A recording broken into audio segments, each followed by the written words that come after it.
Selamat datang, selamat bergabung dalam mata kuliah AKL 2 pertemuan kita hari ini yang keempat. Nah, pembahasan pada hari ini berkaitan dengan konsep dan transaksi mata uang asing. Ya, untuk konsep dan transaksi mata uang asing, bagaimana akuntansi keuangan lanjutan 2 memperlakukan konsep mata uang, konsep dan transaksi mata uang asing. Sebagaimana yang kita ketahui bahwa akuntansi itu terbagi atas beberapa turunan ya. Kemarin saya sudah sampaikan ada akuntansi untuk keuangan, akuntansi biaya, lalu ada akuntansi manajemen, akuntansi pajak, perhotelan, pariwisata, pemeriksaan akuntansi, dan lain sebagainya. Nah, selanjutnya akuntansi ini juga merambah bukan hanya dalam lingkup nasional, tetapi juga dalam lingkup multinasional, ya. Akuntansi multinasional. Kenapa Pak akuntansi multinasional? Ya karena sebagaimana yang sudah saya sampaikan bahwa akuntansi itu harus selalu update mengikuti perkembangan zaman. Dia itu tidak berdiam diri ya, lalu fokus kepada pemikiran dia yang pokoknya dia selalu berpikiran untuk ya udah saya begini aja. Saya tetap teguh dengan prinsip dan pandangan saya. Nah, nggak bisa bahwa akuntansi itu senantiasa harus sesuai dengan perkembangan zaman yang ada dan senantiasa melakukan update terhadap kondisi zaman. Maka dari itu akuntansi multinasional ya berkaitan dengan transaksi mata uang asing dan instrumen keuangan. Akuntansi dan mata uang transaksi mata uang asing dan juga instrumen-instrumen keuangannya. Nah, target daripada pembelajaran kita ya dalam pertemuan ini satu ada konsep kurs mata uang asing ya. Teman-teman kalau ingin melihat kurs daripada mata uang asing itu ada di Bank Indonesia ya. Biasanya kurs mata uang asing ini digunakan kurs BI digunakan pada akhir periode laporan keuangan yaitu di akhir tahun ya per 31 Desember. Tetapi kalau yang kurs pajak itu digunakan pada saat teman-teman melakukan penerbitan invoice yang currency-nya itu berbeda dengan Indonesian rupiah. Katakanlah tanggal hari ini saya ada jualan Pak, tapi jualannya pakai euro, 150 euro misalnya. Berarti kita gunakan kurs pajak yang berlaku di tanggal tersebut ya. Pak, saya menggunakan US dollar, saya mau jualan di tanggal sekian ya. Berarti kita melihat kurs pajak yang berlaku pada tanggal itu. Kurs pajak yang berlaku di tanggal tersebut. Nah, berkaitan dengan konsep kurs mata uang asing itu tertera di dalam mana PSAK 10 ya, transaksi mata uang asing. Kemudian masih dalam outline pembahasan kita itu mengelola resiko mata uang internasional dengan instrumen keuangan pertukaran mata uang masa depan. Ya, yaitu dengan cara mengelola resiko mata uang internasional. Ya, di sana tentunya teman-teman bisa melihat bahwa oh ternyata ada resiko. Resikonya apa sih Pak? Resikonya adalah ada selisih kurs ya. Kalau currency-nya berbeda dengan mata uang Indonesian rupiah, pasti ada resiko selisih kurs yang lumayan, yang signifikan. Satu bisa jadi resikonya terlalu besar sehingga akan mengakibatkan selisih rugi bagi perusahaan. Enggak. Apalagi kondisi memang Pak perusahaan pakai US dollar, jadi kita kalau lakukan translasi nantinya langsung berubah dan kita akan terlihat bahwa ada kerugian dari sana. Nah, pasti bisa aja terjadi ya risiko dengan menggunakan mata uang yang berbeda dengan Indonesian rupiah. Kemudian instrumen keuangan pertukaran uang masa depan ya. Jadi menyangkut apa? Instrumen-instrumen keuangan, apakah itu saham, kemudian ada surat utang obligasi, lalu investasi sementara lainnya yang mana berdampak kepada apa? Pertukaran mata uang masa depan. Kenapa Pak bisa pertukaran mata uang masa depan? Karena kurs yang sekarang dengan kurs yang akan datang kan kita nggak bisa prediksi. Orang dalam sepersekian detik aja kurs itu berubah-ubah. Sekarang sekian, besok sekian. Belum besok aja udah dalam 15 menit kemudian aja udah berubah. Ya, mengalami instrumen keuangan pertukaran mata uang masa depan yang jelas berbeda.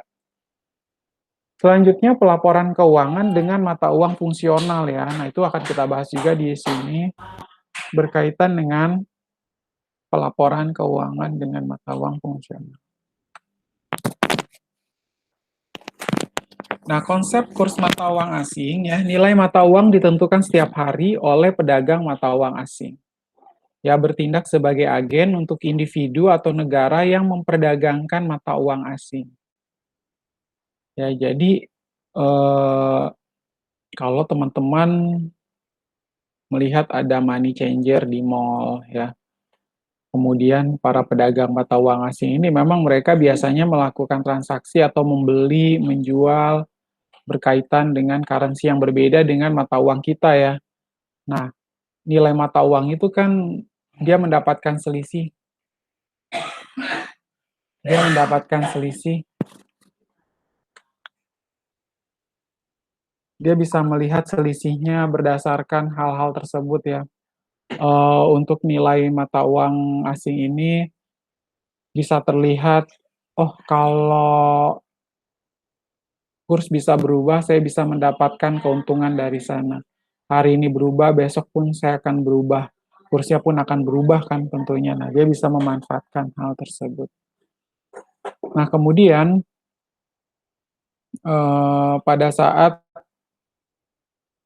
penggunaan kurs mata uang asing ini, perusahaan yang memang sudah menggunakan currency yang berbeda, apalagi di dalam perusahaan konsolidasi ya, karena kan perusahaan konsolidasi ada kalanya induknya memang di luar, tapi cabangnya di negara-negara yang tersebar di seluruh dunia kan. Nah, dia harus sudah siap nih dengan kondisi tersebut. Ya, nantinya akan berdampak adanya perbedaan keuangan, pergeseran laba, ya bisa jadi adanya pergeseran laba karena currency yang memang jauh berbeda ya, bisa saja terjadi seperti itu. Lalu selisih lebih atau selisih kurang pun dari kurs tersebut pun akan terjadi seperti itu. Ya, seperti itu. Kemudian, konsep kurs mata uang asing, ya nilai relatif suatu mata uang terhadap mata uang asing dinyatakan dengan dua cara. Ya, nilai relatif ini dinyatakan dengan dua cara, yaitu kurs langsung. Ya, yang pertama kurs langsung. Di mana dalam kurs langsung ini banyaknya satu unit mata uang rupiah yang diperlukan untuk memperoleh satu unit mata uang asing.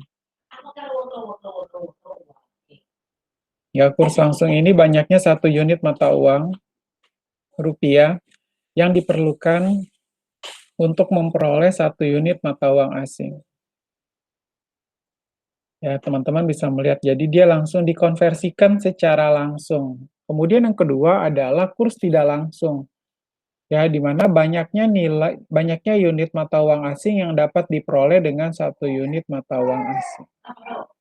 Ya, jadi banyaknya unit mata uang asing tersebut yang bisa diperoleh atau dikonversikan dengan satu unit mata uang rupiah. Ya, seperti itu. Nah, kemudian kita lanjutkan.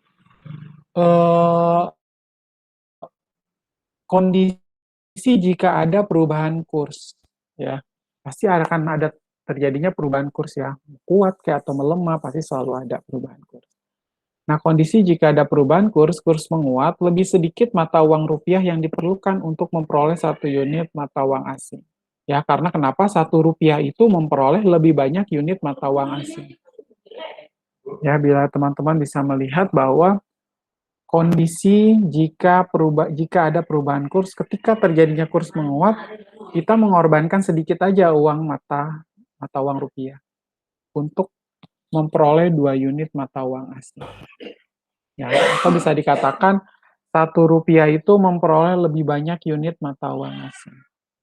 Kemudian yang kedua adalah kurs melemah. Ya, lebih banyak mata uang Indonesia yang diperlukan untuk memperoleh 1 unit mata uang asing.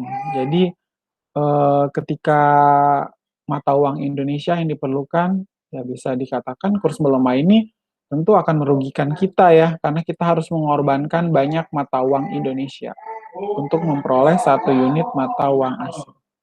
Kemudian pada saat kurs melemah, Rp1 memperoleh lebih sedikit mata uang asing.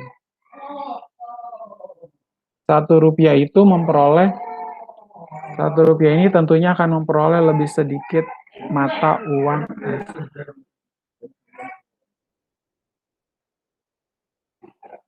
Nah, kemudian kita lanjutkan.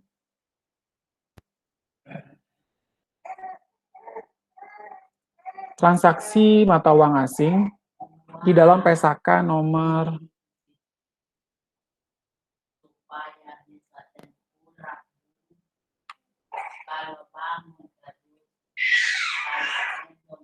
ya, dalam PSAK ini ya mengacu pada kurs tunai maupun kurs sekarang. PSAK 10 mengacu pada kurs tunai maupun kurs sekarang untuk mengukur transaksi luar negeri ya. Jadi mengacu pada kurs tunai maupun kurs sekarang untuk mengukur transaksi luar negeri ya. Kurs tunai itu digunakan untuk transaksi penyerahan segera suatu mata uang asing. Ya, kalau kita bicara tentang kurs tunai ini digunakan untuk transaksi penyerahan segera dengan suatu mata uang asing. Kemudian kurs sekarang, kurs tunai pada tanggal neraca. Ya, kurs sekarang ini adalah kurs tunai pada tanggal neraca. Pada saat tanggal tersebut langsung kita gunakan ya. Kalau tadi saya sampaikan penggunaan kurs Bank Indonesia itu akan dilakukan pada akhir tahun ya. Kalau ternyata di dalam laporan keuangannya itu ada currency yang berbeda, makanya kita gunakan kurs Bank Indonesia per 31 Desember. Lalu kurs masa depan, kurs pertukaran di masa mendatang. Ya, kurs masa depan ini tentunya kurs pertukaran di masa yang akan datang.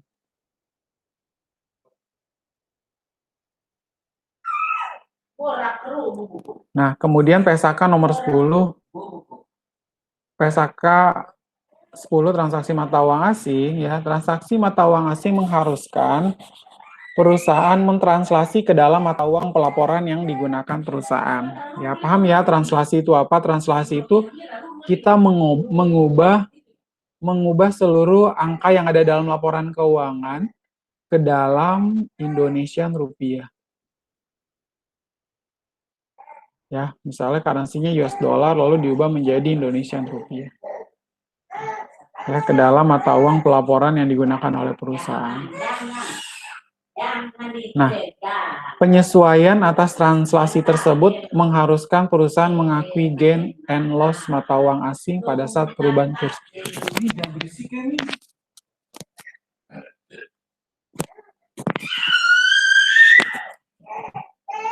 Ya, transaksi mata uang ini memang mengharuskan perusahaan mentranslasikan ke dalam mata uang pelaporan yang digunakan perusahaan. Ya, penyesuaian atas translasi tersebut mengharuskan perusahaan mengakui gain and loss mata uang asing pada saat perubahan kurs. Ya, jadi teman-teman bisa melihat ya, penyesuaian atas translasi tersebut mengharuskan mengakui gain and loss mata uang asing pada saat perubahan kurs ya. Jadi kita akan terlihat ya bahwa gain and loss, adanya laba atau rugi mata uang asing pada saat perubahan kurs. Lalu gimana Pak? Jurnalnya adalah kerugian transaksi mata uang asing di debit pada mata uang asing di kredit. Ya, kerugian transaksi mata uang asing di debit pada mata uang asing di kredit. Lalu setelah kita mengakui adanya kerugian tersebut ya, kerugiannya kan bisa jadi karena adanya penyesuaian atau adjustment tadi. Sehingga kerugian terjadi ya, maka kita akui adanya kerugian bertambah, kerugian transaksi mata uang asing di debit pada mata uang asing di kredit. Lalu kita balik nih, mata uang asing yang tadinya di kredit, kita pindah ke debit, lalu di kreditnya adalah keuntungan transaksi mata uang asing. Mata uang asing di debit pada keuntungan transaksi mata uang asing di kredit. Ya, seperti itu.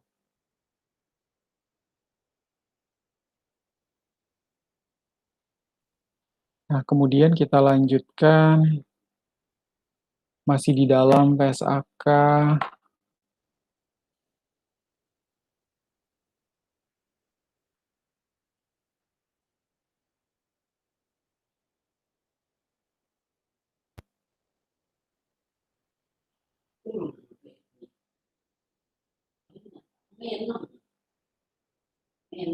Ya, jadi di situ ada ilustrasi ya.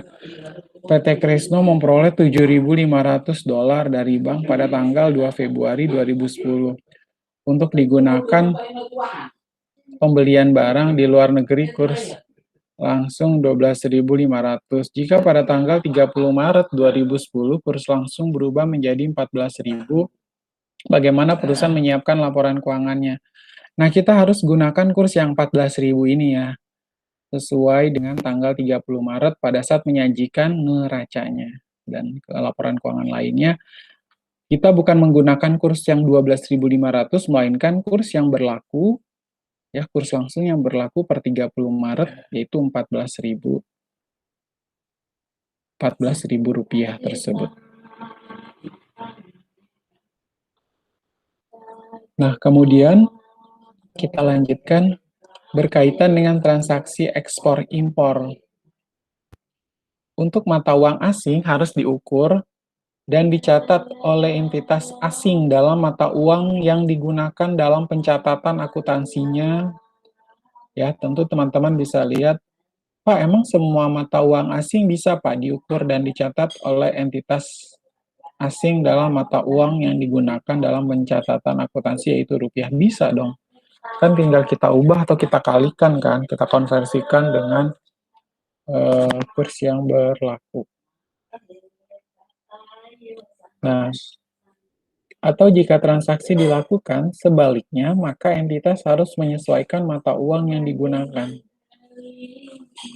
Ya, jika transaksi ini dilakukan sebaliknya, maka entitas itu harus menyesuaikan mata uang yang digunakan. Jadi kita tidak bisa meninggalkan atau tidak menyesuaikan mata uang yang digunakan. Kalau misalnya di Indonesia, kebetulan pada saat membuat laporan keuangan diperkenankan ada dua ya, Indo pakai rupiah, Indonesian rupiah, dan US dollar. Kan di luar currency ini sebenarnya nggak diperkenankan. Apalagi menyangkut kita mau lapor ke pajak. Ya, currency yang berbeda itu kan di luar dari ini kan tentu nggak bisa. Maka dari itu harus ditranslasikan secara sekaligus. Laporan keuangan tersebut yang tadinya dengan currency yang beda, kita jadikan Indonesian rupiah dengan cara mengalihkan dengan kurs Bank Indonesia yang berlaku pada saat akhir tahun. Nah, seperti itu. Nah, di dalam transaksi ekspor-impor, teman-teman bisa melihat adanya gambaran umum dalam transaksi ekspor-impor. Satu, tanggal neraca, kemudian satu tanggal transaksi, dua tanggal neraca, ketiga adalah tanggal pelunasan. Ya, tanggal transaksi, tanggal neraca, tanggal transaksi, tanggal neraca, lalu ada tanggal pelunasan. Nah, sebagaimana yang tadi dijelaskan dalam PSAK 10, gain and loss dari revaluasi aset ya. Revaluasi aset apa? Penilaian kembali terhadap aktiva ya. Penilaian kembali terhadap aktiva dan kewajiban dalam mata uang harus diakui dalam laporan laba rugi pada periode di mana kurs tersebut berubah. Ya, jadi kita harus mengakui adanya gain, laba, atau rugi. Dari apa? Dari kejadian apa? Kejadian revaluasi aset dan juga kewajiban. Melakukan revaluasi aktiva dan juga kewajiban. dalam mata uang yang memang diakui dalam laporan laba rugi pada periode di mana kurs tersebut berubah. Ya. Nah, kemudian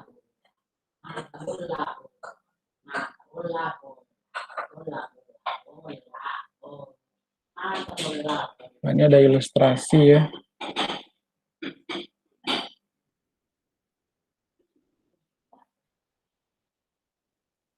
Ya, kemudian kita lanjutkan.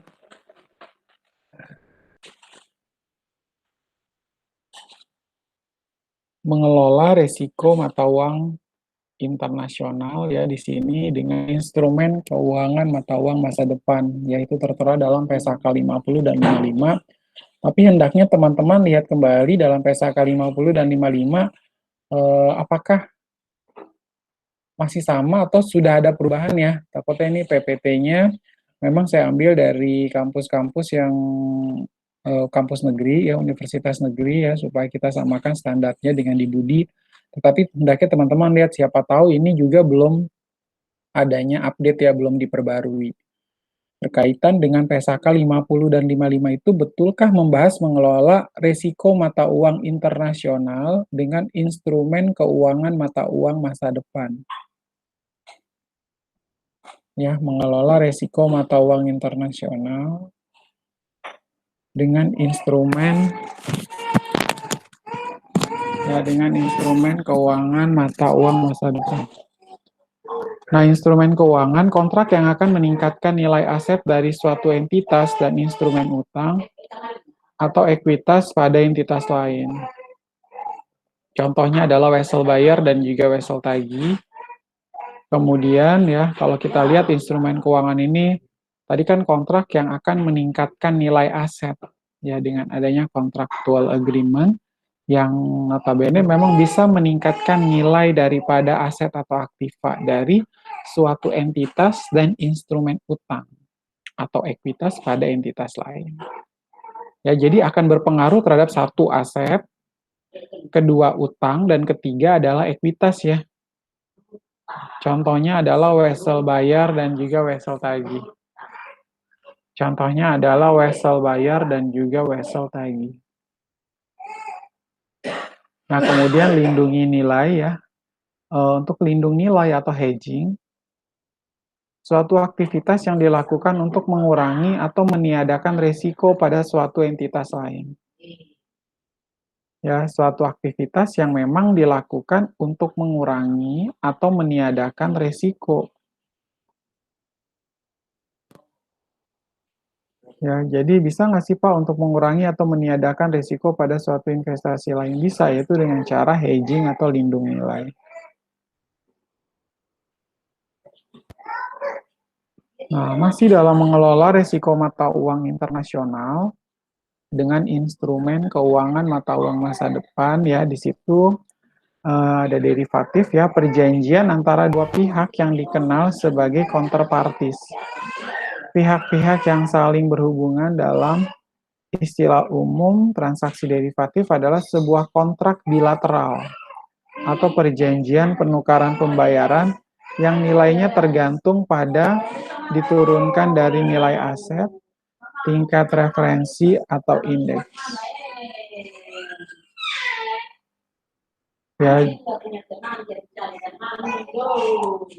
Ya, jadi perjanjian antara dua pihak yang dikenal sebagai counterparties. Ya, jadi pihak-pihak yang memang saling berhubungan. Nah, dalam istilah umumnya ini nantinya transaksi derivatif adalah sebuah kontrak bilateral atau perjanjian pertukaran pembayaran yang nilainya tergantung pada apa? Tergantung pada diturunkan dari nilai aset, tingkat referensi, atau indeks.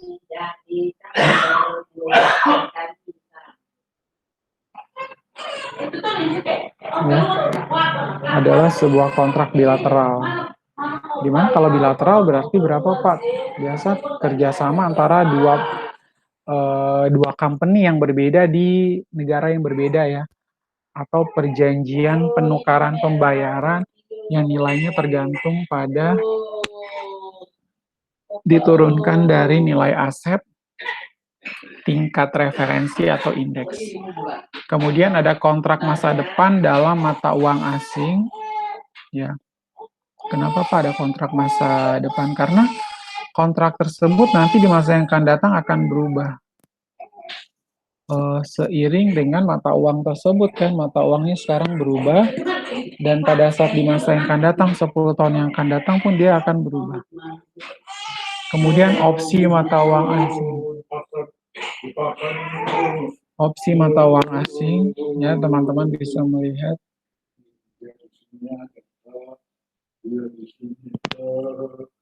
Lalu mata uang asing berjangka, ya opsi mata uang asing dan mata uang asing berjangka.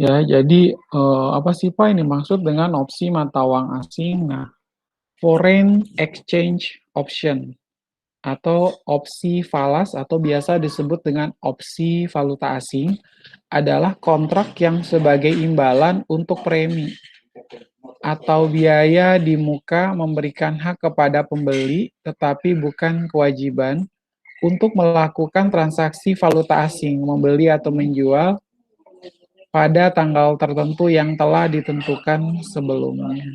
Ya, jadi opsi valuta asing ini adalah kontrak yang sebagai imbalan untuk premi atau biaya di muka.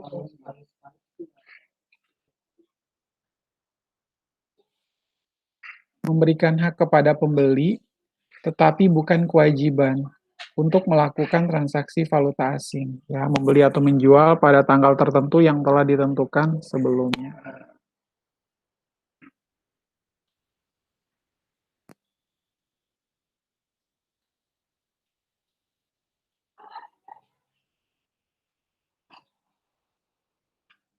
Nah, kemudian untuk mata uang berjangka, ya, sebenarnya teman-teman kalau mendengar istilah daripada mata uang asing berjangka itu disebut dengan mata uang, future mata uang ya, kontrak future mata uang yang juga disebut dengan forex future, foreign exchange future atau foreign exchange future adalah kontrak berjangka futures yang diperdagangkan untuk membeli atau menjual sejumlah tertentu mata uang tertentu dengan harga dan tanggal yang ditetapkan di masa depan. Ya, bila teman-teman lihat di sana bahwa foreign exchange future ini adalah kontrak berjangka future yang diperdagangkan untuk membeli atau bahkan menjual sejumlah tertentu mata uang tertentu dengan harga dan tanggal yang ditetapkan di masa yang akan datang. Ya, itu berkaitan dengan Pesaka 50 dan 55.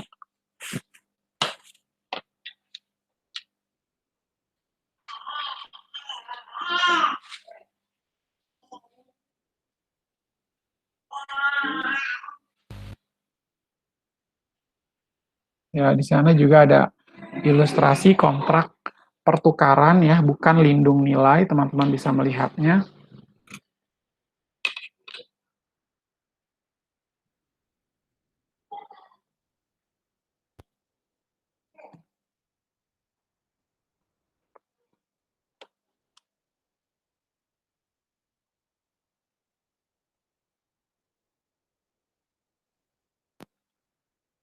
Ya, berkaitan dengan kontrak pertukaran bukan lindung nilai. Lalu kita lanjutkan dengan pelaporan dengan mata uang fungsional. Translasi laporan keuangan entitas asing.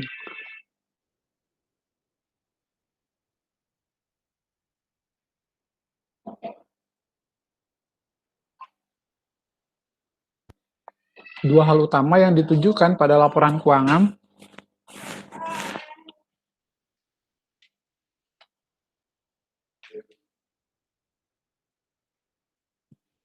ya. Kan abang yang mandi, Michael abang yang mandi. Biarin aja.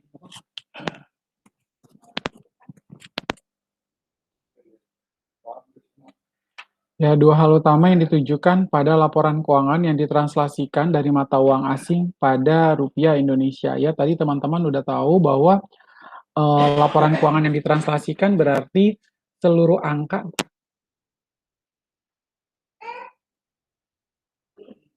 angka yang tertera di sana nantinya akan di dalam laporan keuangan dengan currency yang berbeda dan ingin langsung ditranslasikan itu nanti dirupiahkan secara sekaligus, itu namanya ditranslasikan ya, dari mata uang asing tertentu pada rupiah Indonesia. Lalu nilai tukar manakah yang harus digunakan? Ya, nilai tukar manakah yang harus digunakan untuk mentranslasikan nilai mata uang asing? Ya, nilai tukar manakah yang harus digunakan untuk mentranslasikan nilai mata?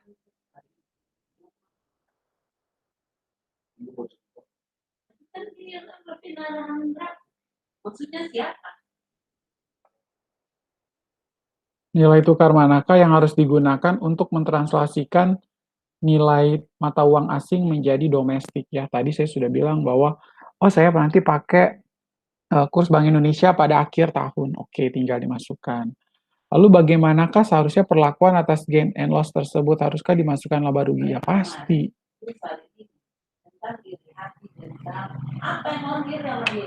Selisih kurs lebih atau kurang itu tentu harus dimasukkan di dalam laporan laba rugi ya.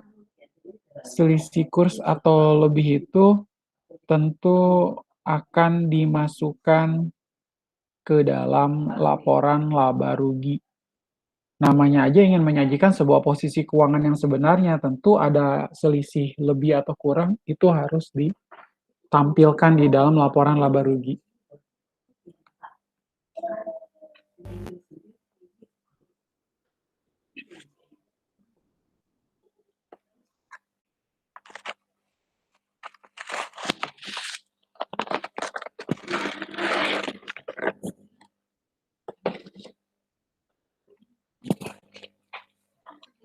Ya, jadi harus dimasukkan ke dalam laporan laba rugi.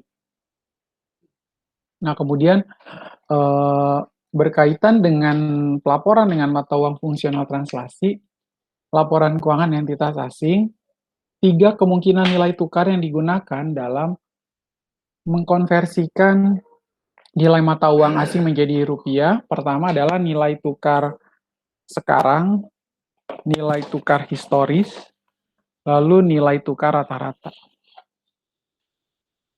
Ya. Ada nilai tukar sekarang, lalu yang kedua adalah nilai tukar historis,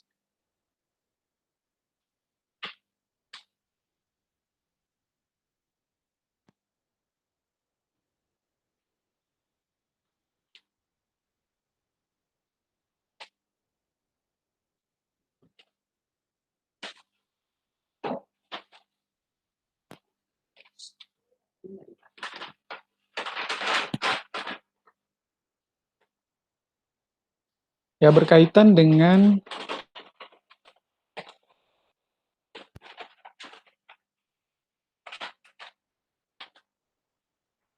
nilai tukar sekarang, ya bila teman-teman lihat bahwa nilai tukar atau yang dikenal dengan kurs ini adalah sebuah perjanjian yang memang dikenal sebagai nilai tukar mata uang terhadap pembayaran saat kini ya, pada saat kini berarti pada saat sekarang atau di kemudian hari nantinya antara dua mata uang masing-masing negara atau wilayah. Ya, bila teman-teman melihat dalam sistem pertukaran, dinyatakan besaran jumlah unit yaitu mata uang atau harga mata uang atau sarian mata uang yang dapat dibeli dari satu penggalan unit mata uang tertentu. Ya, disebut sebagai dasar mata uang.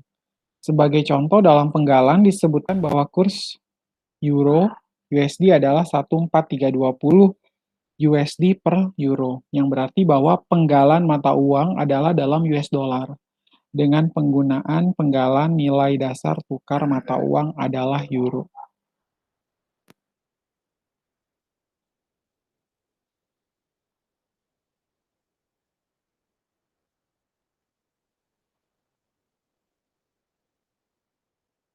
Ya, kemudian yang kedua ya, tiga kemungkinan nilai tukar yang digunakan dalam mengkonversi nilai mata uang asing menjadi rupiah yaitu nilai tukar historis.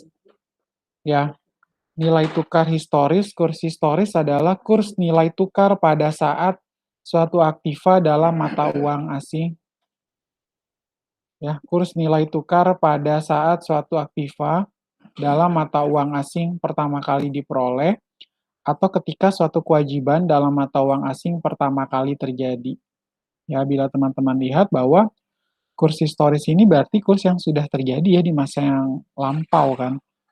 Nah, kurs nilai tukar pada saat suatu aktiva dalam mata uang asing pertama kali diperoleh. Ya, pertama kali diperoleh kapan? Berarti udah lewat nih. Ya, misalnya kemarin Pak, tanggal 25 November 2020. Ya, atau ketika suatu kewajiban dalam mata uang asing pertama kali terjadi. Ya, itu adalah kurs nilai tukar historis.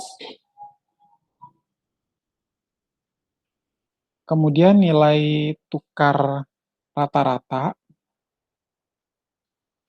Ya, nilai tukar rata-rata atau kurs rata-rata adalah rata-rata sederhana atau tertimbang dari kurs nilai tukar kini atau kurs.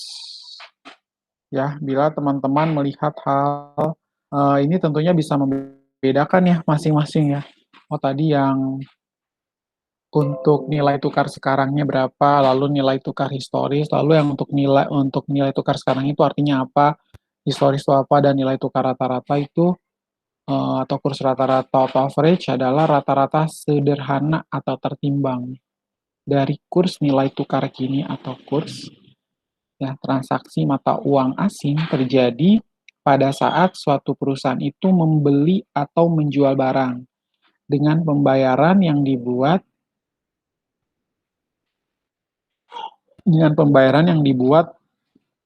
dalam mata uang asing atau ketika perusahaan meminjam atau meminjamkan mata uang asing.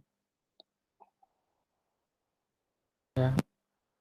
Selanjutnya, berkaitan dengan translasi mata uang asing dan konsep mata uang fungsional itu tertera di dalam Pesaka nomor 11. Ya, Pesaka nomor 11 ini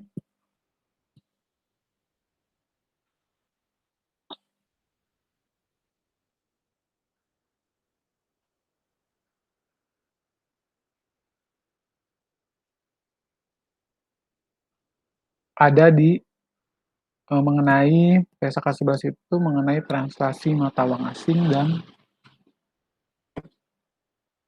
konsep mata uang fungsional.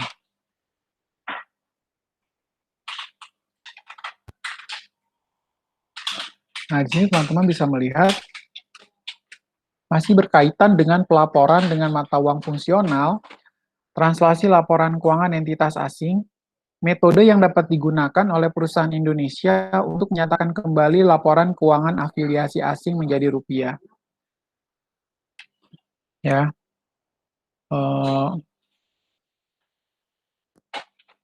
jadi mata uang asing itu nanti dikonversikan menjadi rupiah.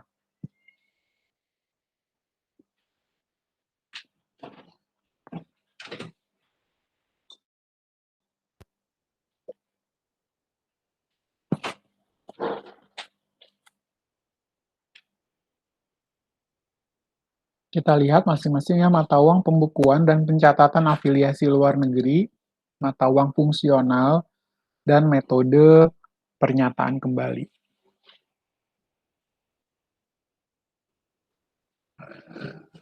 Nah, mata uang lokal yaitu mata uang negara tempat afiliasi berlokasi.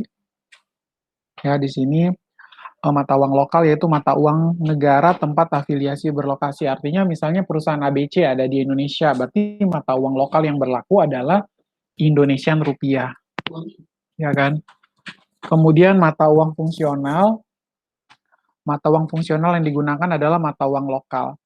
Metode pernyataan kembalinya translasi ke rupiah menggunakan nilai tukar sekarang. Ya, translasi ke rupiah menggunakan nilai tukar sekarang.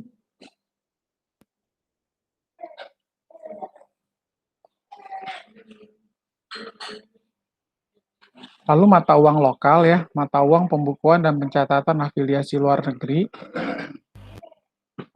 Mata uang lokal, mata uang fungsionalnya adalah rupiah Indonesia, kemudian diukur kembali dari mata uang lokal ke Indonesia.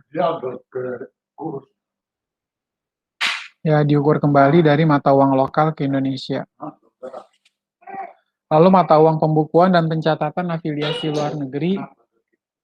Ya, mata uang lokal, mata uang fungsional, bukan lokal dan rupiah. Kemudian metode pernyataan kembali diukur kembali dari mata uang lokal ke fungsional, lalu ditranslasikan ke rupiah. Selanjutnya mata uang pembukuan rupiah Indonesia, mata uang fungsionalnya rupiah Indonesia. Nah, metode pernyataan kembalinya tidak diperlukan pernyataan kembali.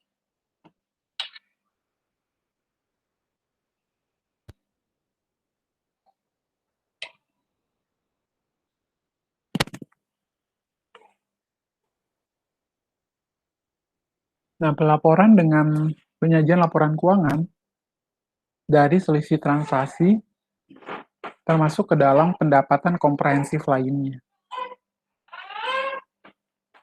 Other comprehensive income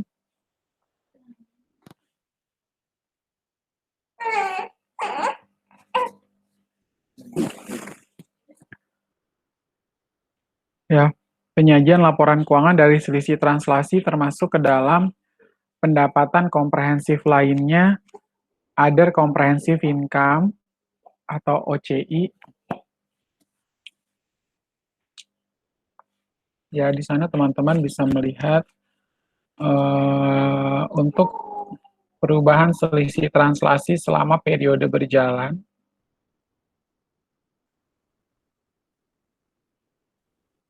Untuk other comprehensive income, selama perusahaan itu memiliki pendapatan, ada pendapatan misalnya berkaitan dengan operasional perusahaan, ya, lalu ada lagi pendapatan-pendapatan lainnya di luar operasi, ya kan?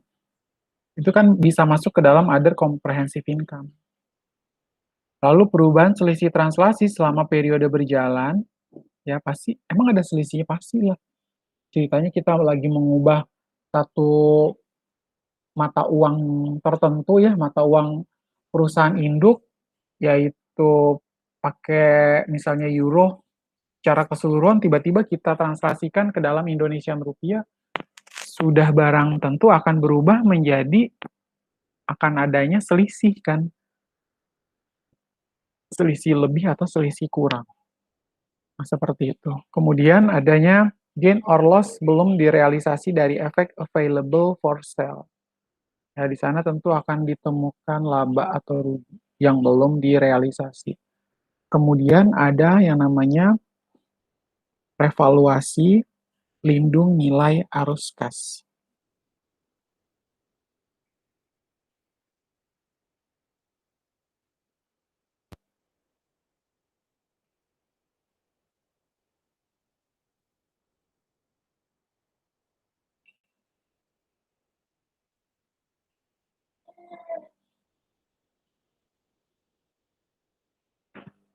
Ya, setelah itu penyesuaian dalam kewajiban pensiun minimum. Ya, jadi adanya penyesuaian ketika sudah diberlakukan atau sudah disampaikan kepada karyawan yang akan mendapatkan dana pensiun, dan masing-masing karyawan juga ada dana yang harus disetorkan ya, atau ada dana yang dipotong dari gaji mereka. Maka dari itu akan dibuat penyesuaian dalam kewajiban pensiun minimum berkaitan dengan hal tersebut, supaya seragam. Kalau misalnya nggak dibuat pensiun minimum begini, jadi angkanya kan kita nggak bisa ada yang jadi patokan. Oh standarnya sekian Pak, misalnya setiap bulan potong gaji 500.000 atau 400.000, nanti itu dialokasikan sebagai dana pensiun. Ya biasanya demikian. Nah ini ada lagi ilustrasinya ya.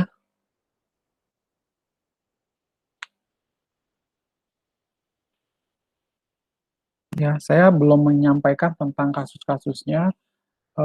Nanti kita lihat terlebih dahulu kepada teorinya ya, baru kita akan bahas berkaitan dengan praktek atau kasus yang sesuai dengan materi yang sudah disampaikan. Karena ada kalanya begini ya, dulu pernah dijelaskan, tapi banyak mahasiswa yang tidak terlalu paham. Karena apa? Teorinya belum terlalu kuat, terus tiba-tiba kita langsung membahas bagaimana penghitungan. Sementara kita banyak istilah-istilah yang memang belum terlalu familiar, belum terlalu mengenal, maka dari itu harus teman-teman baca lagi ya berkaitan dengan istilah-istilah dalam sekuritas, derivatif, dan juga berkaitan dengan transaksi luar negeri, ekspor maupun impor. Ya, ini berkaitan dengan akun-akun neraca saat sebelum akuisisi 90% saham Chicago Limited oleh induk perusahaan PT ABC Indonesia 3 Maret 2010.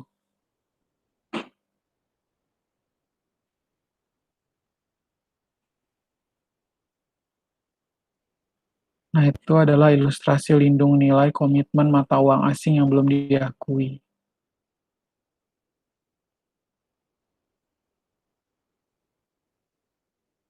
Nah, saya masih lanjutkan dulu ya, penjelasannya belum selesai.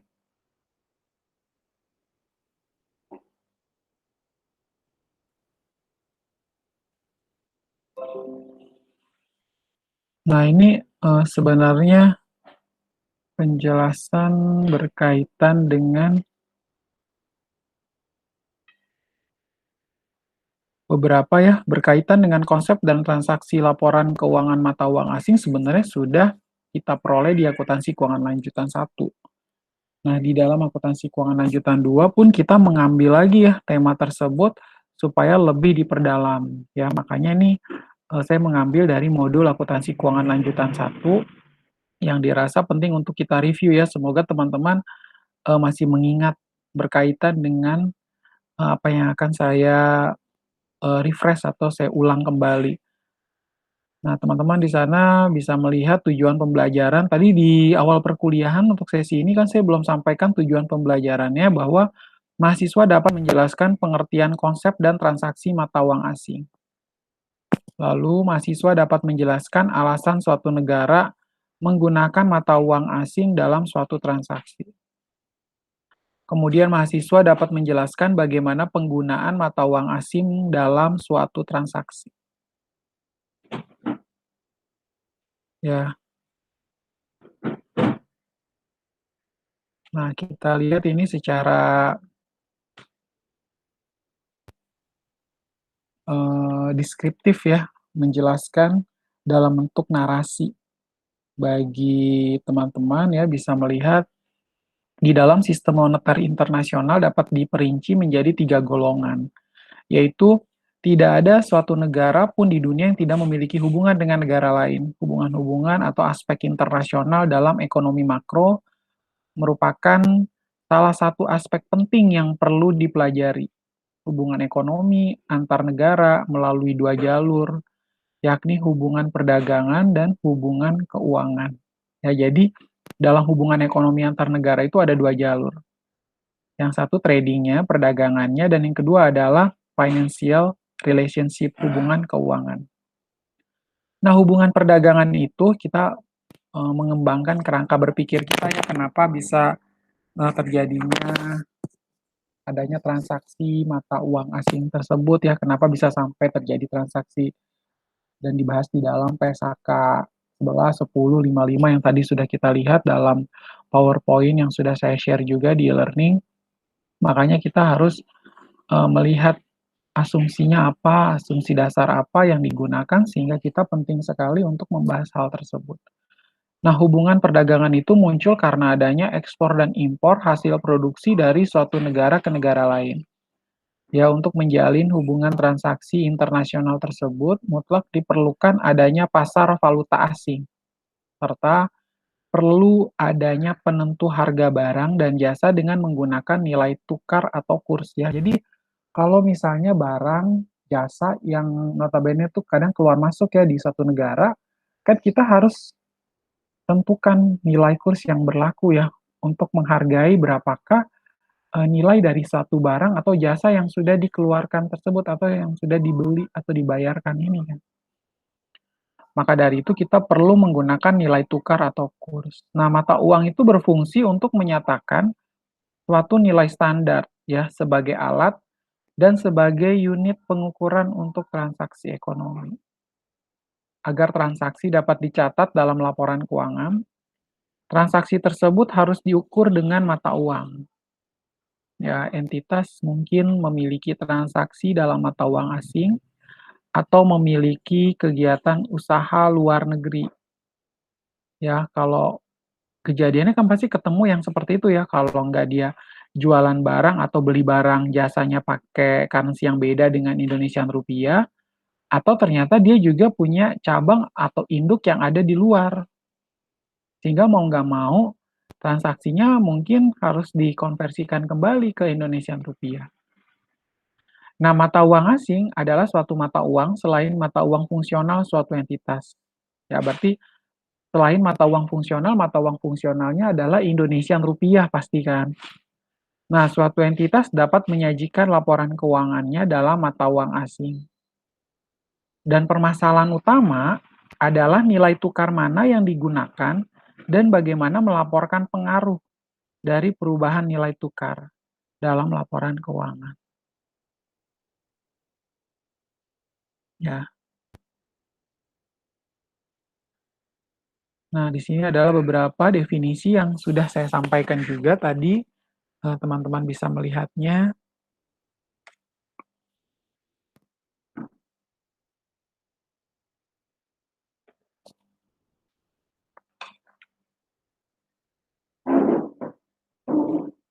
Mata uang asing menurut Choi dan kawan-kawan, ya, Choi dan kawan-kawan pada tahun 1999 menyampaikan bahwa a currency other than the entity reporting currency. Ya, a currency other than the entity reporting currency berarti mata uang asing adalah mata uang selain yang dipakai dalam melaporkan laporan keuangan suatu badan usaha. Nah, jika badan usaha tersebut ada di Indonesia, maka mata uang pelaporan yang dipakai adalah rupiah. Mata uang selain rupiah merupakan mata uang asing. Ya, paham ya berarti ya. Oh, berarti jika bentuk usaha tersebut ada di Indonesia, maka mata uang pelaporan yang dipakai adalah rupiah. Nah, mata uang selain rupiah merupakan mata uang asing. Nah, mata uang fungsional adalah mata uang pada lingkungan ekonomi utama di mana suatu entitas beroperasi. Ya, mata uang fungsional adalah mata uang pada lingkungan ekonomi utama di mana suatu entitas beroperasi. Lalu transaksi mata uang asing atau foreign currency transaction adalah transaksi yang didenominasikan atau memerlukan penyelesaian dalam suatu mata uang asing. Ya, jadi harus dikonversikan, harus diselesaikan dalam suatu mata uang asing. Termasuk transaksi-transaksi yang timbul ketika suatu entitas membeli atau menjual barang atau jasa yang harganya didenominasikan dalam suatu mata uang asing. Meminjam atau meminjamkan dana dengan utang atau tagihan didenominasikan dalam suatu mata uang asing. Atau memperoleh atau melepas aset atau mengadakan atau menyelesaikan kewajiban yang didenominasikan dalam mata uang asing.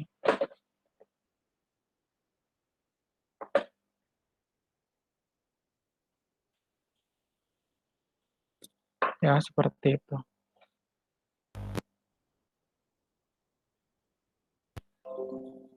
Jadi memperoleh atau melepas aset atau mengadakan atau menyelesaikan kewajiban yang nantinya harus didenominasikan dalam mata uang asing karena kondisinya transaksinya dengan mata uang asing tadi.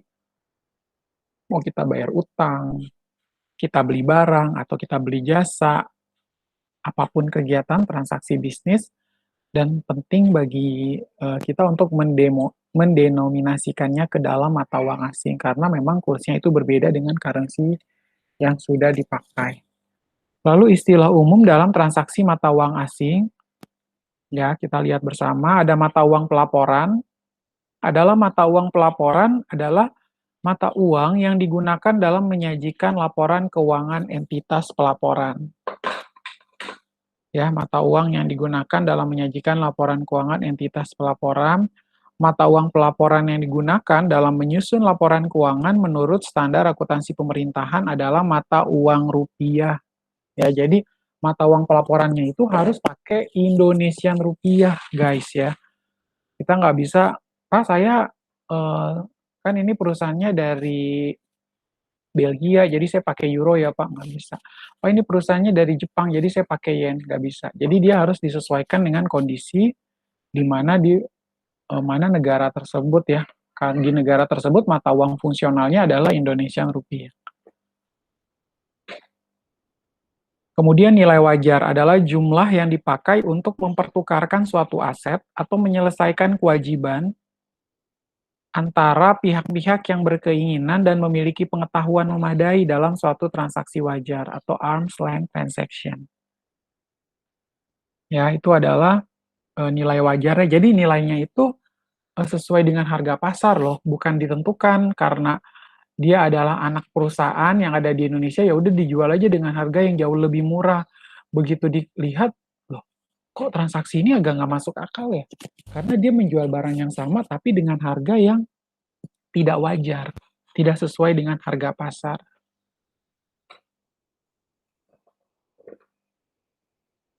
Ya, jadi jumlah yang dipakai untuk mempertukarkan suatu aset atau menyelesaikan kewajiban antara pihak-pihak yang berkeinginan dan memiliki pengetahuan memadai dalam suatu transaksi wajar atau arm's length transaction.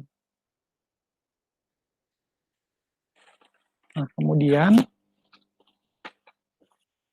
pos-pos moneter adalah dalam pos-pos neraca pemerintah terdapat aset atau kewajiban yang akan diterima atau dibayarkan dalam jumlah unit mata uang yang tetap atau dapat ditentukan. Nah, pos-pos ini sering disebut sebagai pos moneter atau monetary items.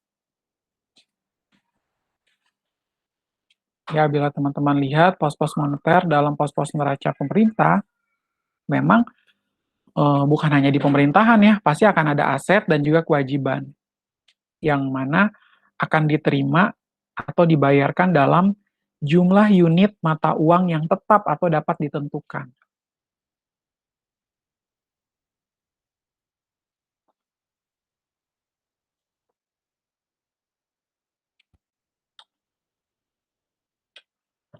Nah, pos-pos ini sebagaimana disebut sebagai pos moneter atau monetary item. Lalu ada selisih kurs ya, tadi kita juga udah lihat ada selisih kurs. Selisih kurs adalah selisih yang dihasilkan dari penjabaran sejumlah tertentu satu mata uang ke dalam mata uang lainnya pada nilai tukar yang berbeda. Ya, selisih ini dihasilkan dari penjabaran sejumlah tertentu dari satu mata uang ke dalam mata uang lainnya pada nilai tukar yang berbeda. Di tanggal hari ini dengan di tanggal besok bisa saja berubah dong Pak, ya pasti ya. Kursnya aja beda, selisih kurs. Ya, pada saat kita beli atau kita jual pun pasti kursnya kan nggak sama. Pasti akan menimbulkan selisih kurs berkaitan dengan hal ini. Nah, tiap-tiap negara di dunia ini mempunyai mata uangnya sendiri-sendiri. Nah, dengan adanya perdagangan antar negara, maka maka timbul permintaan dan penawaran akan mata uang dari negara-negara yang bersangkutan. Valuta asing atau biasa disebut dengan falas, foreign exchange adalah mata uang yang dikeluarkan sebagai alat pembayaran yang sah di negara lain. Dan valuta asing yang biasa disingkat falas atau dalam bahasa Inggris dikenal dengan forex ya, foreign exchange, yang berarti pertukaran uang dari nilai mata uang yang berbeda.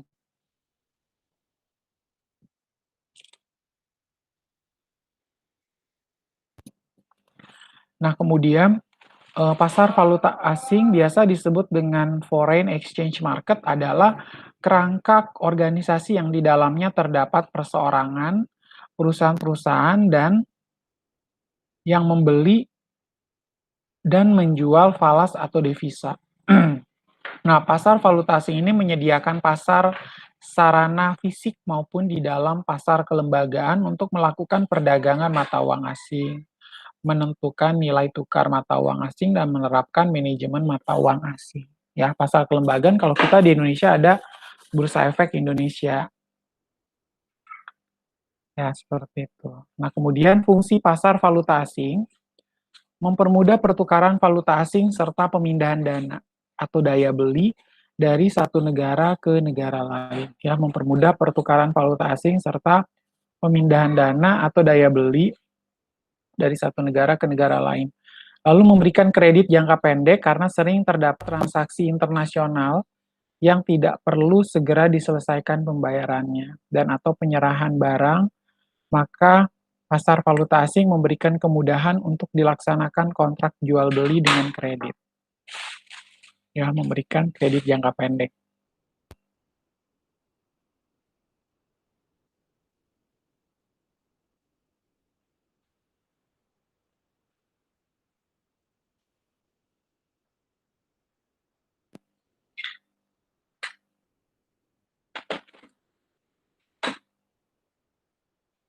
Ya, jadi akan memberikan kemudahan untuk dilaksanakan kontrak jual beli dengan kredit, lalu memberikan fasilitas-fasilitas untuk menghindarkan resiko eh, pertukaran harga atau hedging ya, tadi ya yang sudah kita lihat bersama. Nah, siapa saja peserta pasarnya? Dalam penjelasan di dalam PPT ini ya, dalam PDF ini, dalam pasar falas terdapat pihak yang membeli atau buyer dan pihak yang menjual atau seller mata uang lainnya. Mereka inilah yang kita sebut sebagai peserta pasar valuta asing. Ada pemerintah, bank sentral, dalam hal ini Bank Indonesia, ada bank internasional. Bank internasional terdiri dari trading banks, commercial bank, investment, lembaga keuangan lainnya. Ya, lembaga keuangan lainnya kayak apa sih, Pak? Kayak World Finance, Adira Finance, ya. Kalau teman-teman udah ngambil mata kuliah pilihan, ada mata kuliah bank dan lembaga keuangan lainnya. Nah, itu juga kita belajar tentang ini juga ya. Berkaitan dengan lembaga-lembaga keuangan negara yang ada di Indonesia. Lalu kita pelajari juga yang di luar itu seperti apa. Lalu ada nasabah besar dan juga nasabah-nasabah. Kok disebut nasabah besar, Pak? Maksudnya nasabah potensial ya. Sorry, nasabah yang nasabah prioritas sebutannya. Karena dia memiliki rekening yang cukup signifikan di dalam perbankan tertentu atau di beberapa bank tertentu, dan akhirnya dia dikatakan sebagai nasabah prioritas. Lalu ada nasabah-nasabah atau nasabah-nasabah kecil. Selanjutnya ada penentuan kurs. Faktor-faktor yang menyebabkan fluktuasi kurs adalah tingkat inflasi suatu negara, lalu dan neraca pembayaran. Selanjutnya adalah perubahan suku bunga, tingkat investasi negara, stabilitas, dan proses tata kelola atau good governance ya, kalau biasa disebut dengan good governance, tata kelola yang baik, stabilitas dan proses tata kelola yang baik. Nah, kita lanjutkan konsep pertukaran mata uang, exchange rate atau nilai tukar rasio antara satu unit mata uang dengan mata uang lainnya pada suatu saat tertentu. Ya, ada kurs langsung, direct exchange rate atau DER, adalah banyaknya unit mata uang lokal atau local currency unit (LCUs) yang diperlukan untuk memperoleh satu unit mata uang asing. Foreign currency unit atau FCU, ya biasa disebut dengan FCU. Ya, jadi banyaknya unit mata uang lokal yang diperlukan untuk memperoleh satu unit mata uang asing yang tadi sudah kita lihat definisinya. Nah, dari sudut pandang entitas Indonesia, kurs langsung dapat dipandang sebagai besarnya rupiah untuk memperoleh satu unit mata uang asing. Rasio kurs langsung sebagai berikut ya, teman-teman bisa melihat direct exchange rate sama dengan nilai setara rupiah dibagi dengan satu foreign currency unit. Nilai setara rupiah dibagi dengan satu foreign currency unit. Lalu contohnya, jika dengan 9.200 dapat diperoleh 1 dolar Amerika Serikat, kurs langsung dari rupiah terhadap dolar Amerika Serikat adalah 9.200.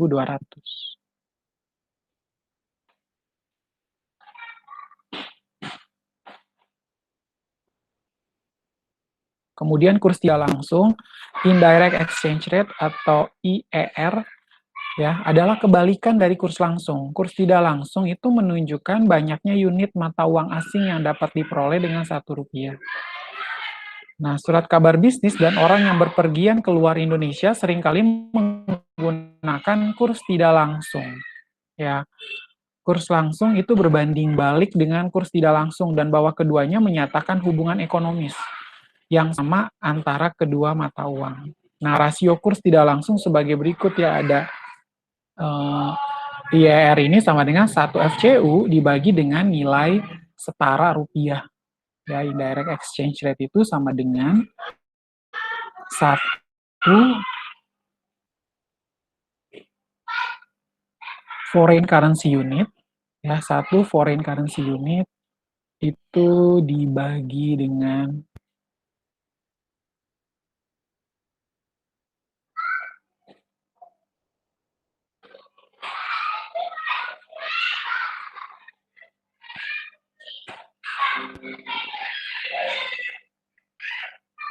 variannya agak lama.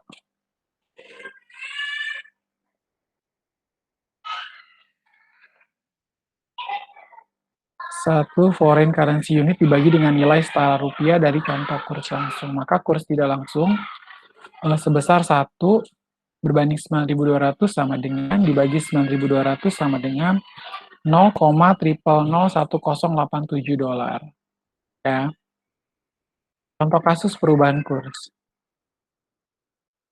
Perubahan kurs mengacu pada semakin menguat atau melemahnya suatu mata uang dibandingkan dengan mata uang yang lain. Contoh kurs rupiah terhadap dolar Amerika Serikat sebagai berikut. Ya, teman-teman bisa lihat di sini kurs langsung dengan kurs tidak langsung. Ya, sehingga kurs tidak langsung, kalau kurs langsungnya 9.350, kurs tidak langsungnya dari 0,001070 dan seterusnya.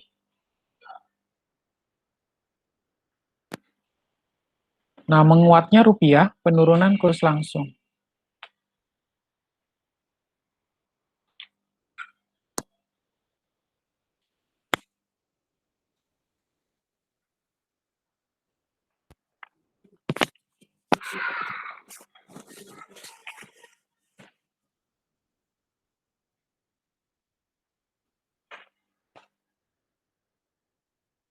Ya, melemahnya rupiah berarti, menguatnya rupiah, penurunan kurs langsung. Untuk menguatnya rupiah berarti lebih sedikit mata uang rupiah yang diperlukan untuk memperoleh satu unit mata uang asing. Satu rupiah memperoleh lebih banyak unit mata uang asing, yaitu menguatnya rupiah. Mungkin nggak sih Pak, zaman sekarang kayaknya udah enggak ya. Kalau kita konversikan dengan kurs-kurs yang berlaku di negara-negara lain, kayaknya Indonesia yang cukup lemah ya. Bisa dikatakan bukan menguat, malah ya makin melemah ya. Dulu kita pernah berada pada 1 dolar 2.000 rupiah, sekarang udah nggak dapet segitu kan, menjadi 15.000 lebih.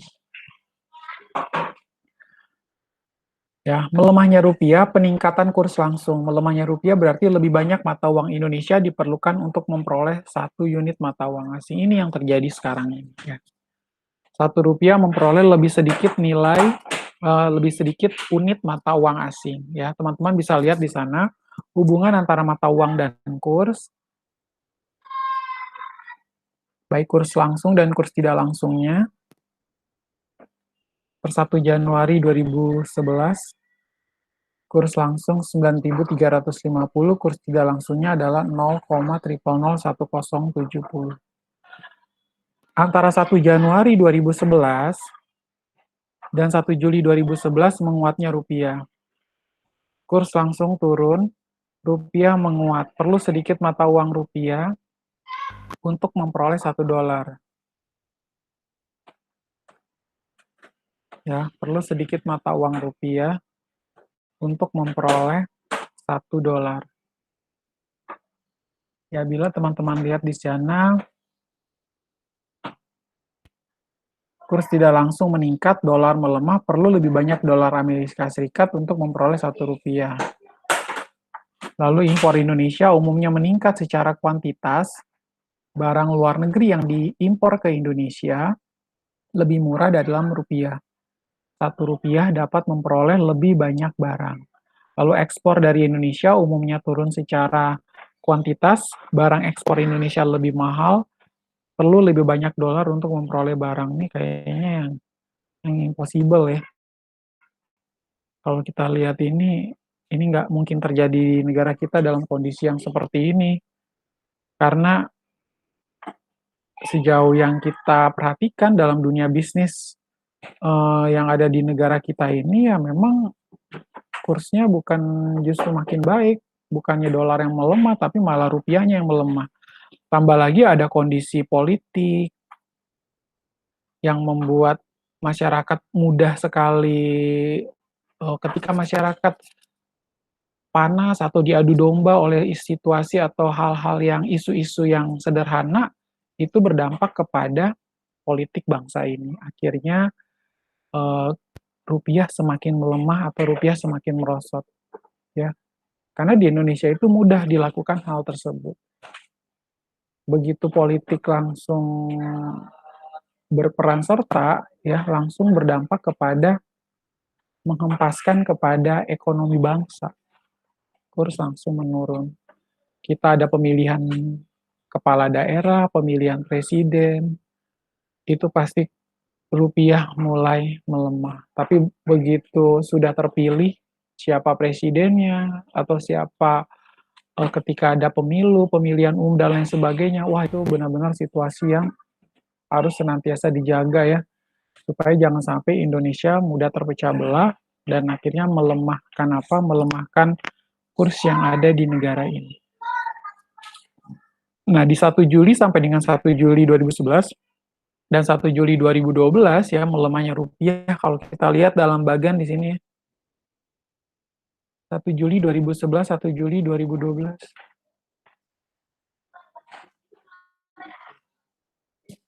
Ya, teman-teman bisa lihat di sana melemahnya rupiah ya, kurs langsung meningkat, rupiah melemah, perlu lebih banyak mata uang rupiah untuk memperoleh 1 dolar. Ini yang sedang terjadi. Lalu kurs tidak langsung turun. Dolar menguat, perlu lebih sedikit dolar Amerika Serikat untuk memperoleh 1 rupiah. Lalu impor Indonesia umumnya turun secara kuantitas, barang luar negeri yang diimpor ke Indonesia lebih mahal dalam rupiah.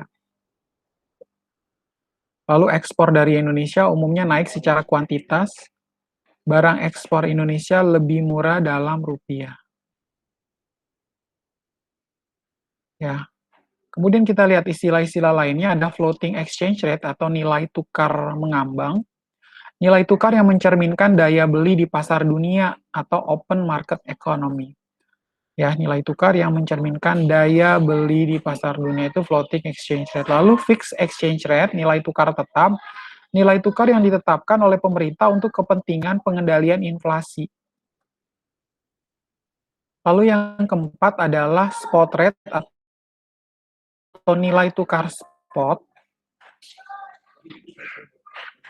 Nilai tukar yang berlaku pada saat tertentu dan dapat berubah setiap waktu atau on spot. Lalu ada currency rate. Nilai tukar ini digunakan pada saat terjadi transaksi atau pada saat tanggal neraca. Lalu ada historical rate, kurs yang berlaku pada saat suatu transaksi atau kejadian berlangsung. Ya, kurs ini memang berlaku pada suatu transaksi atau kejadian berlangsung. Makanya dia dinamakan historical rate, sudah terjadi ya pada saat itu. Makanya berlaku pada saat suatu transaksi atau kejadian berlangsung. Nah, transaksi mata uang asing ya, pembelian atau penjualan barang atau jasa, impor atau ekspor, di mana harganya dinyatakan dalam mata uang asing. Ya, namanya juga transaksi mata uang asing. Lalu utang atau piutang pinjaman dalam mata uang asing. Kemudian pembelian atau penjualan kontrak kurs masa depan. Ya, teman-teman saya mau sampaikan bahwa jangan lihat pada di sini modul akuntansi keuangan lanjutan 1, karena topik kita itu masih seputar konsep dan transaksi mata uang asing ya, akuntansi keuangan lanjutan 2. Ini saya merefresh kembali ya berkaitan dengan konsep transaksi mata uang asing, karena beberapa kali ya saya sudah mengajar mata kuliah ini, banyak mahasiswa ketika dikasih lagi soal tentang konsep mata uang asing, baik di kuis maupun di ujian tengah semester itu, dia nggak bisa jawab. Atau di ujian akhir, karena ternyata pemahamannya belum terlalu dalam berkaitan dengan konsep mata uang asing atau transaksi luar negeri, dan lain sebagainya.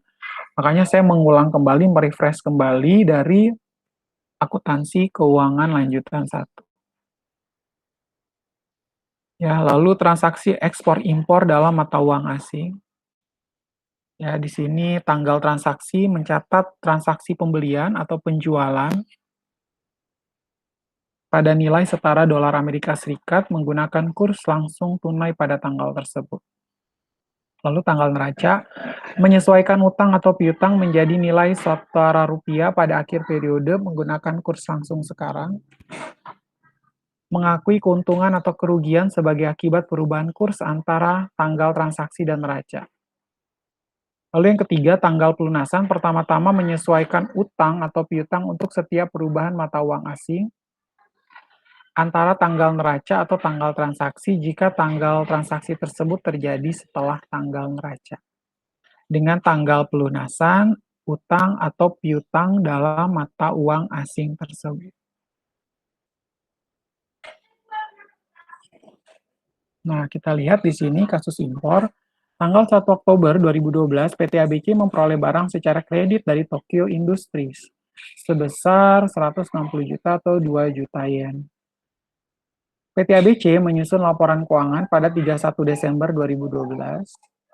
Pelunasan utang dilakukan pada tanggal 1 April 2013. Kurs tunai langsung atau nilai setara dolar Amerika Serikat dari 1 yen adalah sebagai berikut.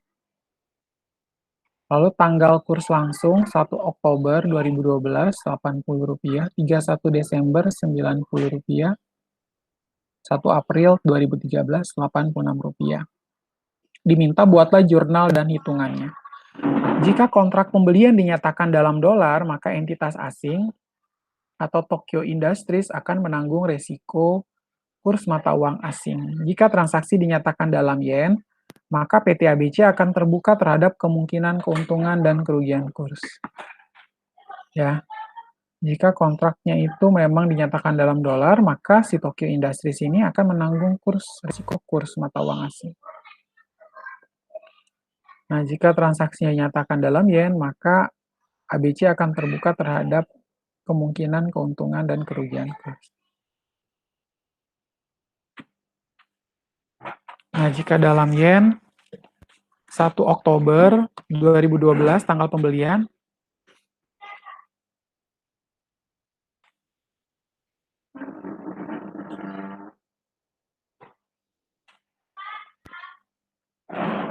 adanya persediaan 160 juta karena pembelian barang secara kredit ya, makanya kita munculkan utang usaha.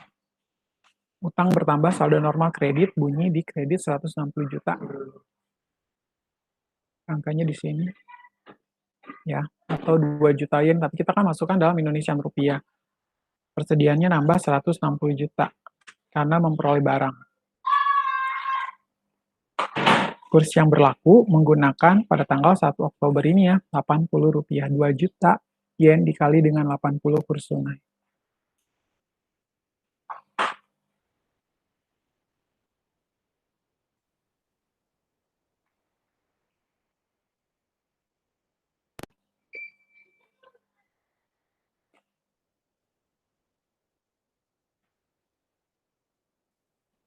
Untuk 31 Desember tanggal 31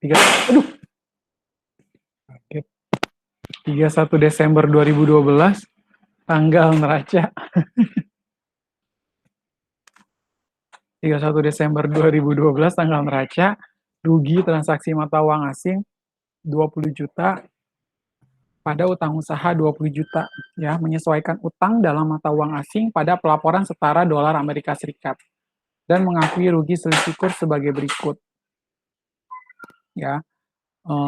Bila teman-teman lihat di sana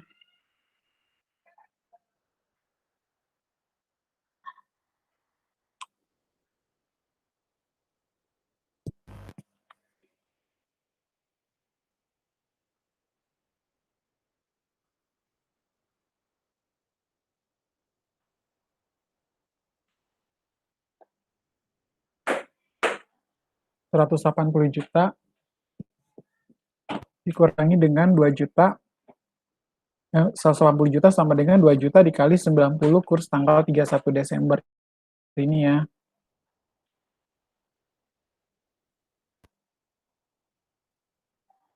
Kurs tunai tanggal 31 Desember. Lalu 160 juta sama dengan diperoleh dari 2 juta dikali dengan 80 kurs tunai. Ini.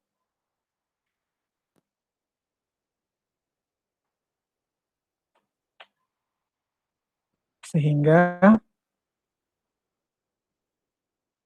bila kita lihat, langsung kita kurangi kurs tanggal 31 Desember, Rp90 dikurangi Rp80, 10 dikali dengan 2 juta, sehingga rugi transaksi mata uang asingnya adalah 20 juta rupiah. 2 juta dikali dengan 10 rupiah.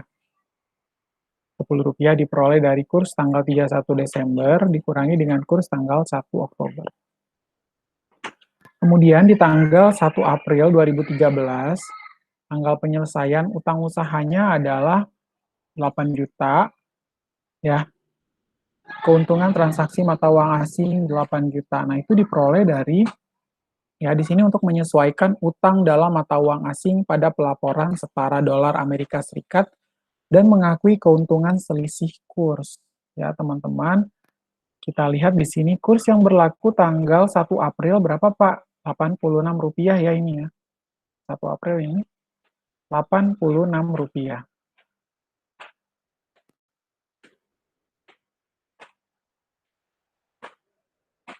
Nah, kemudian kurs tanggal 1 April lalu kurs tanggal 31 Desembernya adalah Rp90.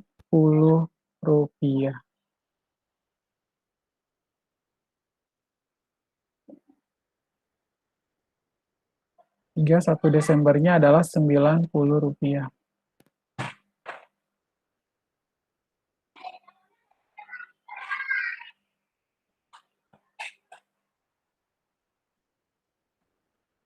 Nah, Rp90 kurs 31 Desember dikurangi dengan Rp86 itu adalah 4 dikali dengan 2 juta. Sehingga itulah yang dianggap sebagai keuntungan transaksi mata uang asing sebesar 8 juta rupiah.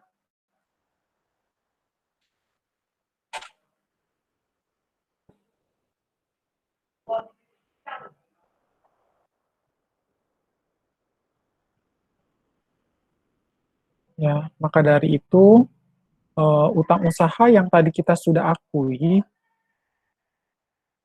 ya, maka utangnya tuh berkurang ya, sebesar 8 juta. Makanya utang usahanya ada di debit sebesar 8 juta, pada keuntungan transaksi mata uang asing sebesar 8 juta. Nah, unit mata uang asing, teman-teman bisa lihat di sana ya, diperoleh 172 juta rupiah, diperoleh dari 2 juta dikali dengan Rp86, kurs tunai 1 April. Sehingga unit mata uang asing 172 juta, pada kas di kredit 172 juta. Berarti utang usaha di debit 172 juta, pada unit mata uang asing 172 juta. Ya, unit mata uang asing 172 jutanya ada di sini, kredit. Debitnya adalah utang usaha 172 juta. Nah, kemudian untuk kasus ekspor, PT Badi Trading ekspor mainan anak-anak ke Inggris, nilai invoice $20.000, current rate 1 US dollar sama dengan Rp9.000. Transaksi dalam mata uang dolar Amerika Serikat ya. Untuk jurnal penjualan ekspornya, kita masukkan karena penjualannya secara kredit ya, penjualan secara kredit, maka dilakukan penjualan ekspor bertambah 180 juta, 20.000 dikali dengan 9.000 dolar. 20.000 dolar dikali 9.000 rupiah, 180 juta, piutang bertambah 180 juta. Lanjutan soal, pada tanggal penerimaan transfer pelunasan 1 dolar sama dengan 8.900, apabila pelunasan tersebut masih dalam tahun yang sama, maka jurnal penerimaan piutangnya adalah sebagai berikut. Ya, piutangnya memang kita balik kembali 180 juta, tetapi di sana adanya selisih kurs, ya kan. Nah, selisih kursnya sebesar, teman-teman bisa lihat di sana, ya, untuk piutangnya adalah 180 juta